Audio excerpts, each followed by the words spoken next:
Hey guys, Mike here with Health and Fitness for Guys Over 50. And today I'm going to show you the correct form, correct way to grab the weight, how to grab the weight, and the 3 things you should do before every set.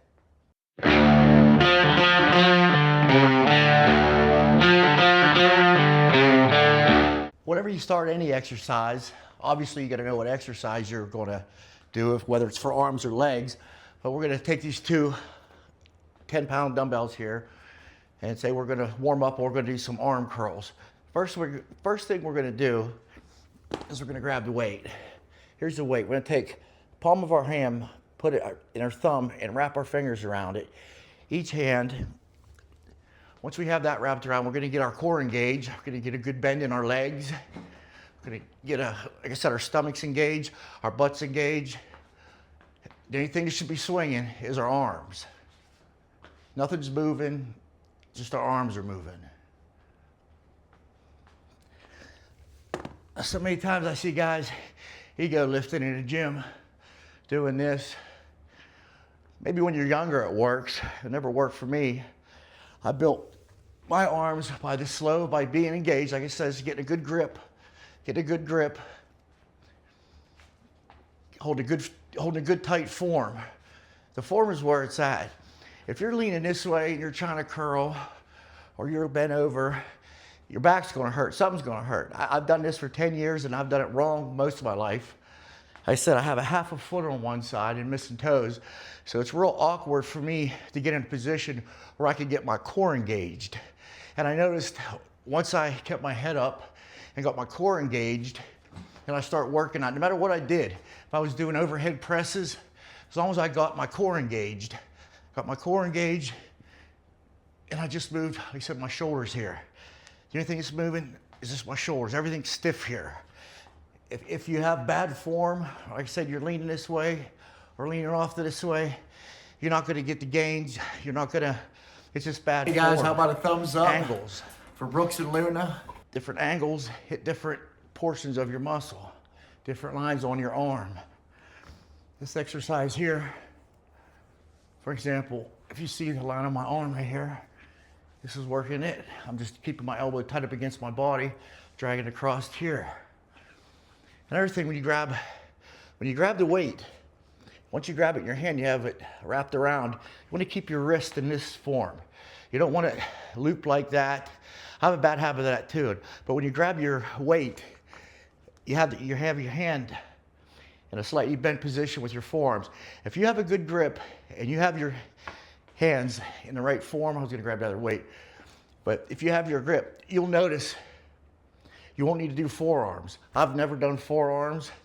My forearms aren't half bad, but as long as you squeeze, when you're doing the exercise, you have your core engaged and you're squeezing. Your core engaged, you're squeezing your hand. As you're going up, you're squeezing. As you're coming down, you're squeezing. I squeeze these 2 fingers.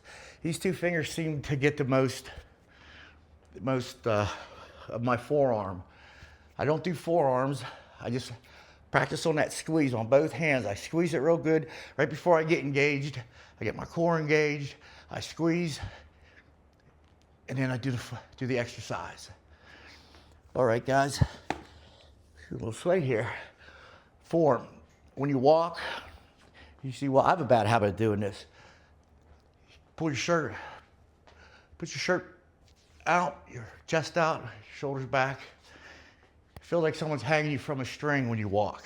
That's how you want to walk. Your shoulders back. It's aesthetically pleasing. Plus you won't have rounded shoulders, you won't have a sore back. Sometimes we're at the gym and sometimes we're right here at my house showing you exercises and some health tips. Form and aesthetics is really important, but it tells a lot about you. The way you stand, the way you feel inside is what you portray outside. You know what I mean? If you're down and depressed inside, you have that scowl on your face, you walk a bent over, everybody knows. Everybody knows that you're not happy. Sometimes you got to trick yourself. Sometimes you got to say, hey, I'm going to feel good inside. That way the world will think I feel good inside to get through your day. That's where we get our confidence. I know sometimes when we're younger, our parents and the people we grew up with, our siblings. Sometimes they teased us. Sometimes we got little quirks about the way we look. If we have funny ears, we have a big nose. That carries on with us throughout our life, and that's where we get, that's where we get our shame from. That's where we get, that's what holds us back. And if we can get over that, if we can get over that one hiccup we have, that's the fight inside. It's not the fight against the world. It's the fight that we have inside, those inner negative feelings, those feelings that you get up, you feel less than, or, the first thing you do is you open up and you look and you see all the famous people on Instagram and all their fancy cars and all their watches and stuff. That's fine and everything, but is that for real? Is that actually what's sustainable, that gives you your little dopamine hit? The point of it is, it doesn't matter how much money or how many physical things you have in this world. If you don't feel good and you don't have that sense of accomplishment, especially when you look in the mirror, you go to put that size 3X shirt on, you feel like hell. I hope to inspire at least one person to get off the couch and say, hey, man, if Mike could do it, I remember how bad he was. If he could do it, I can do it. I'm not saying I'm better than anybody. I put my shoes on the same way you do and my pants on. It's just that I just won't quit. I don't have that quit.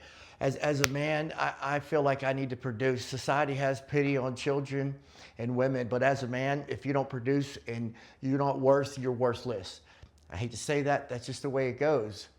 And if you're so lost and you're starting all over, the first place to start, like I did, was a gym. Well, the first place I started was with my bed. I got up, I started making my bed. And once I made that bed, I got a sense of accomplishment, and then the gym was next. Starting a gym isn't easy, and it's a tough journey, but together we could do it. You have to have a family, you have to have a support system. If you don't, when you fall, there's going to be nowhere to pick you up. Mike here with Health and Fitness. I'm trying to build a community of men to stick together, to help one another, to lift each other up. Hey guys, thanks for watching. Please like and subscribe.